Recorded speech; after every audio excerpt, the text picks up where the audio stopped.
बिस्मिल्लाहिर्रहमानिर्रहीम। अस्सलाम वालेकुम स्टूडेंट्स। यहाँ पर चैप्टर नंबर 2 है मेरे पास, chemistry of outer transition elements, class 12 के लिए। और आज इसके सेल्फ असेसमेंट क्वेश्चंस जो हैं वो सॉल्व करवाने वाली हूँ मैं। सीधा आ जाएँ पेज नंबर 38 के ऊपर। ये सेल्फ असेसमेंट बहुत आसान है। इसमें इसने आपसे पूछा है कि इलेक्ट्रॉनिक कॉन्फ़िगरेशंस आपको बतानी है इन ट्रांजिशन एलिमेंट्स की। कौन कौन से हैं ये हैं वेनेडियम है, मैग्नीज़ है, निकल है एंड टाइटेनियम है। ठीक है, तो लाइन से मैं इसको सॉल्व कर देती हूँ। आउटर ट्रांजिशन एलिमेंट्स, पहली चीज़ जो है वो तो ये कि देखें यहाँ पर एक चार्ट बना हुआ है। इसको मैं थोड़ा सा आपको एक चीज़ बता दूँ। यहाँ पे आप देख रहे हो, यहाँ पे AR लिखा हुआ, उसके बाद कुछ ट्रांजिशन स्टेट्स जो उस तरीके से मेंशन है।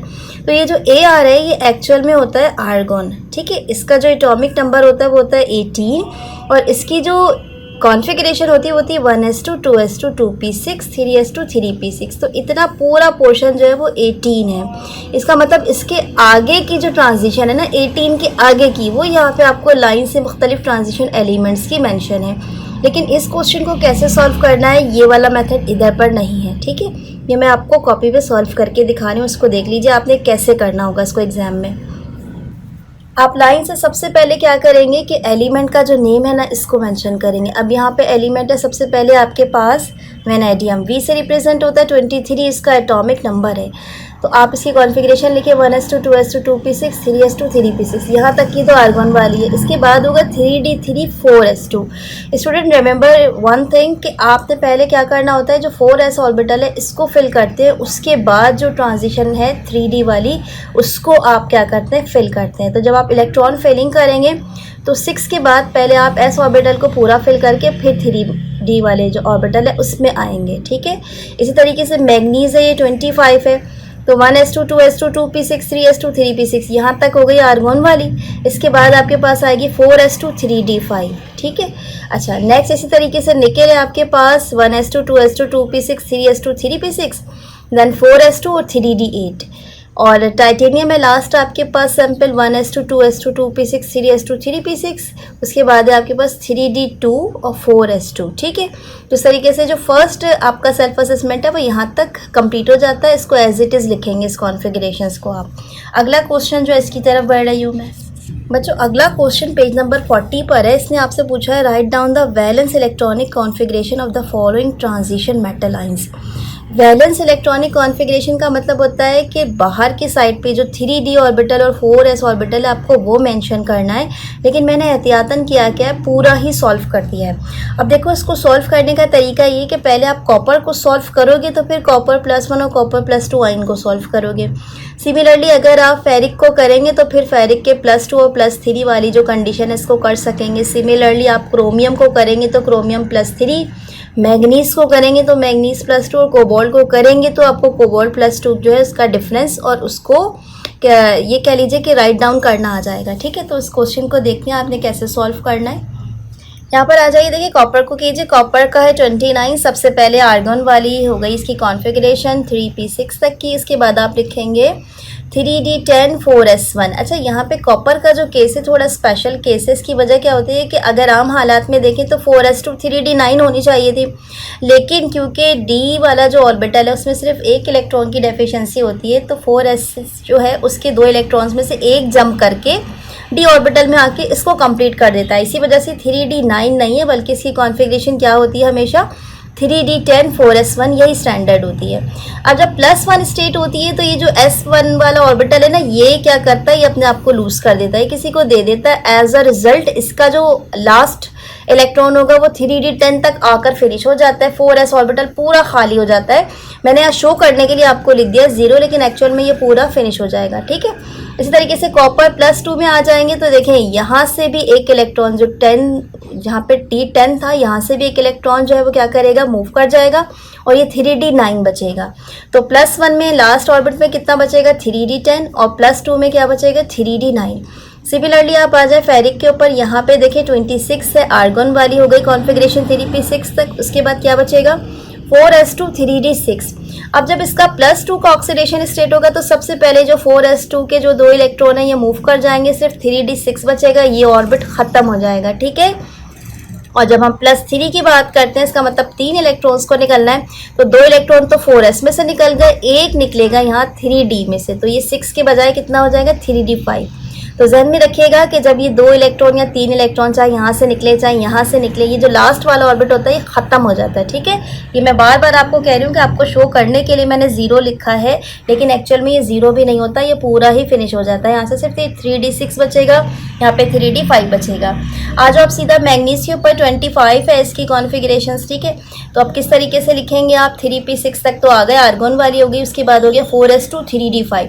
जब ये +2 की स्टेट में जाएगा सीधा यहाँ से 4s वाला जो इसका ऑर्बिटल है, यहाँ से दोनों इलेक्ट्रॉन मूव कर जाएंगे, ये ऑर्बिट ख़त्म हो जाएगा, 3d5 बचेगा। कोबाल्ट पे आ जाओ, यहाँ पे आर्गन वाली हो गई इसकी कॉन्फ़िगरेशन 3p6 तक। इसके बाद क्या बचा, 3d7 4s2। तो जैसे ही +2 की स्टेट में आएगा ना कोबाल्ट, तो ये वाला 4s वाला ऑर्बिटल जब सीधा फिनिश हो जाएगा यहाँ से, और सिर्फ क्या चीज़ बच जाएगी आपके पास, 3d7। तो यहाँ तक आपने क्या किया, सेल्फ असेसमेंट का नंबर 2 क्वेश्चन जो है इसको भी कंप्लीट कर लिया। अगले क्वेश्चन की तरफ बढ़ते हैं अब हम। बच्चों ये अगला जो क्वेश्चन है आपका, इसको आपने बुक में ही करना है, किस तरीके से करना है करेक्शन इसको देख लो। ये ना एक सैंपल का नाम बता रहे हैं जिसका नाम है टेट्रा अमाइन कॉपर 2, ये इसका कॉम्प्लेक्स है। ठीक है, ये ब्लू कलर का होता है, जबकि इनका कहना है कि टेट्रा हाइड्रोक्सो जिंकेट जो है वो कलरलेस होता है। दोनों तकरीबन एक जैसे, एक में अमाइन लगा हुआ है, एक में हाइड्रोक्सिलाइन लगा हुआ है, एक में कॉपर है मेटल, दूसरे में जिंक है। ठीक है दोनों कॉम्प्लेक्सेस। जिंक वाला कॉम्प्लेक्स कलरलेस है और कॉपर वाला जो है वो ब्लू कलर का है। तो इसको लिखना कैसे और इसका आंसर क्या है ये मैं आपको बता देती हूँ। एक्चुअल में होता है क्या, अगर आप ट्रांजिशन एलिमेंट की सीरीज़ देखें ना, तो जिंक बिल्कुल लास्ट पे प्लेस होता है। इसके पास जो डी ऑर्बिटल होता है ना ट्रांजिशन, उसमें पॉसिबल नहीं होती है। इसी वजह से जिंक के जितने भी कॉम्प्लेक्सेस बनते हैं वो कलरलेस होते हैं। ट्रांजिशन हमेशा उधर ही शो होती है जहाँ पे इनकम्प्लीट ऑर्बिटल्स में इलेक्ट्रॉन मूव करते रहेंगे, यानी जंप करेंगे आउटर से इनर, इनर से आउटर ट्रांजिशंस में, तो उनकी जंपिंग की वजह से कुछ लाइट जो हैं वो ट्रांसमिट होती हैं। उस वजह से हमें कलर्स जो है मुख्तलिफ सैम्पल्स का अलग अलग शो होता है। क्योंकि जिंक पीरियोडिक टेबल में सबसे लास्ट में ट्रांजिशन एलिमेंट्स के ग्रुप में डी सीरीज़ जहाँ पे चल रही है 3D सीरीज़, तो इसी वजह से उस तक आते आते क्या होता है कि ट्रांजिशन पूरी कंप्लीट हो चुकी होती है और कुछ एक्स्ट्रा ट्रांजिशन आपको डी ट्रांजिशन जो है ऐसे नहीं पॉसिबल होती। इसीलिए इसका कॉम्प्लेक्स कैसा होगा, कलरलेस। यहाँ से लेके यहाँ तक पहले इसको मार्क करोगे। ठीक है, अब इसने दूसरी बात पूछी थी कि ये वाला जो कॉम्प्लेक्स है टेट्रामाइन, ये ब्लू कलर का है। छोटी सी करेक्शन कीजिए, यहाँ से देखिए, व्हेन विजिबल लाइट यहाँ से लेके आप कॉम्प्लेक्स तक लिखेंगे और यहाँ पे जिस कॉम्प्लेक्स का नाम है ना, इसको कट करके ये वाला नाम लिखना है आपने, टेट्रामाइन कॉपर 2। और यहाँ पे जहाँ ग्रीन कलर है इसको काट के आपने ग्रीन कलर की जगह ब्लू कलर लिखना है। 2 मरतबा ब्लू है, एक यहाँ एक यहाँ। ठीक है, अब गौर से सुन लो होता क्या है। होता क्या है कि जब विजिबल लाइट जो है ना वो किसी भी कॉम्प्लेक्स के ऊपर फॉल करती है जो कि कलर्ड कॉम्प्लेक्स होता है, तो ज़्यादातर जो लाइट के कंपोनेंट्स हैं ना वो डी ट्रांजिशन के नतीजे में एब्जॉर्ब हो जाते हैं, यानी ख़त्म हो जाते हैं सारे के सारे। लेकिन सिर्फ एक कलर ट्रांसमिट होता है। जो कलर ट्रांसमिट होता है आपको वो ट्रांजिशन कॉम्प्लेक्स उसी कलर का नज़र आएगा। ठीक है, जैसे यहाँ पे टेट्रा अमाइन कॉपर है ना, ये वाला कॉम्प्लेक्स तमाम कलर्स को क्या करेगा, ये एब्जॉर्ब कर लेगा, लेकिन सिर्फ ये एक कलर को ट्रांसमिट करेगा, वो कलर होगा इसका ब्लू, जिसकी वजह से आपको किस रंग में नज़र आएगा, ब्लू कलर में। तो अब आप इस रीज़न को कैसे लिखेंगे, पहले आपने यहाँ से लेके यहाँ तक लिखा, फिर यहाँ से लेके यहाँ तक लिखा। इस कॉम्प्लेक्स के नाम की जगह ये वाला कॉम्प्लेक्स लिख देना है, जहाँ पे ग्रीन कलर है वहाँ पे कट करके आपने ब्लू कलर कर लेना है। ठीक है, सिंपल है बहुत। अगला देखिए सेल्फ असेसमेंट क्या कहता है आपसे, पेज नंबर 46 है। ठीक है, इस असेसमेंट को सॉल्व करने से पहले मैं आपको रिकमेंड करूंगी कि पेज नंबर 45 जो है उसको आप थॉरोली एक मरतबा रीड कर लीजिएगा। ठीक है, क्योंकि यहाँ पे मैं शॉर्ट वीडियोस बनाती हूँ, तो मैं आपको इन कॉम्प्लेक्सेस को किस तरीके से किस रूल्स पे सॉल्व करते हैं वो वाला मेथड तो नहीं सिखा रही। इन जनरल ज़रा जल्दी जल्दी 2-4 बातें बता के इसका सॉल्यूशन आपको दे देती हूँ। देखिए, कोई भी कॉम्प्लेक्स जब होता है ना, तो सबसे पहले आपने ये निकालना होता है कि उसमें मेटल कौन सा है।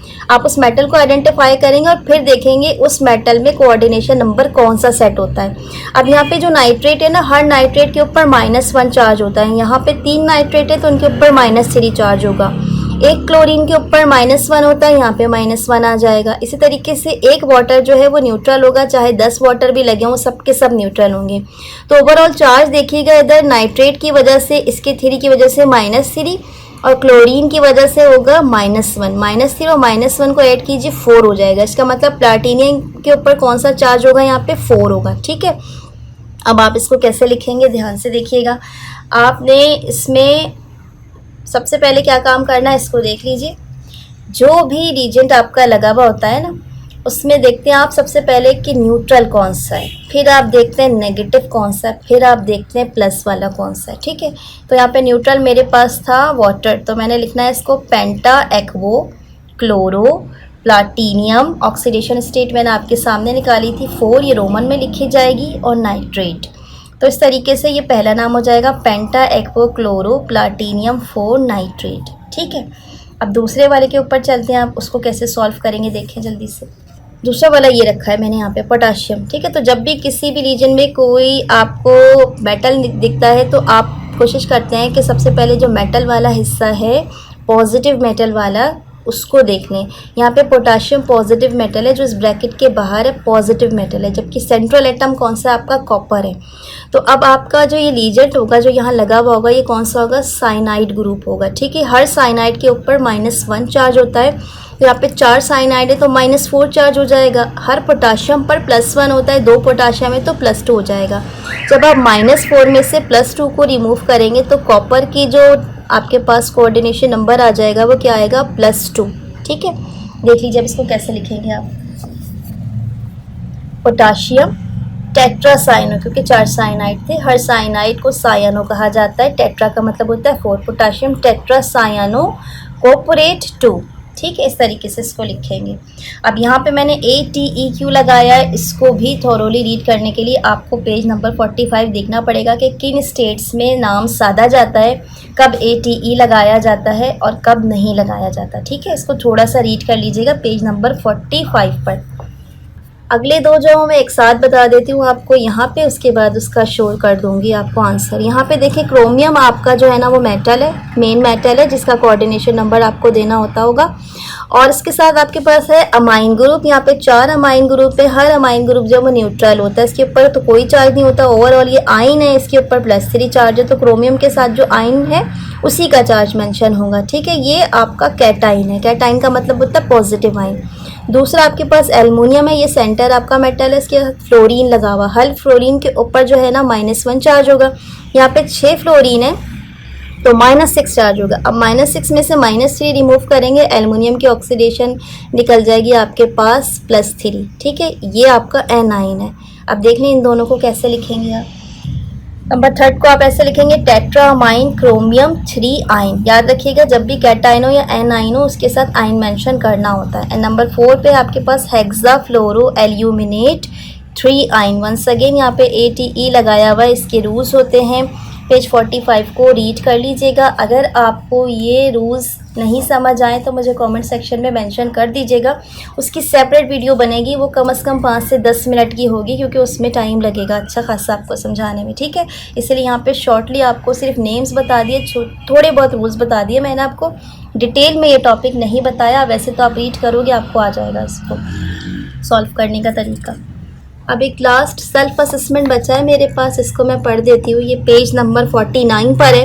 ये आपसे कह रहा है कि पोटाशियम डाइक्रोमेट और पोटाशियम परमैंगनेट ये आमतौर पे रिडॉक्स रिएक्शन में इस्तेमाल होते हैं। वाई, क्यों इस्तेमाल होते हैं। ठीक है, चलें अब इस चीज़ को एक्सप्लेन कर देते हैं। जनरली एक बात याद रखिएगा कि चाहे वो डाइक्रोमेट हो चाहे वो पोटाशियम परमैंगनेट हो, दोनों में से जो चीज़ एक्सिस में मिल रही है ना वो है ऑक्सीजन। ठीक है, तो ये किसी भी सिस्टम में बहुत अच्छे ऑक्सीडाइजिंग एजेंट हो सकते हैं, और इनको ज़्यादा इस्तेमाल करने की वजह रिडॉक्स रिएक्शन में ये होता है कि चाहे एसिडिक मीडियम हो, चाहे बेसिक मीडियम हो, चाहे आपका न्यूट्रल मीडियम हो, तीनों किस्म के मीडियम में ये दोनों ऑक्सीडाइजिंग एजेंट आराम से काम करते हैं। ठीक है, इसके साथ साथ अच्छी बात है कि वाटर सॉल्युबल भी होते हैं। तो दैट इज़ वाई हम किसी भी रिडॉक्स रिएक्शन में वही ऑक्सीडाइजिंग एजेंट इस्तेमाल करेंगे जो स्ट्रांगली ऑक्सीजन दे रहा हो, जो कि किसी भी मीडियम में यानी कि एसिडिक, बेसिक या आपका जो न्यूट्रल मीडियम है इसमें काम कर सकता है और वाटर सॉल्युबल हो।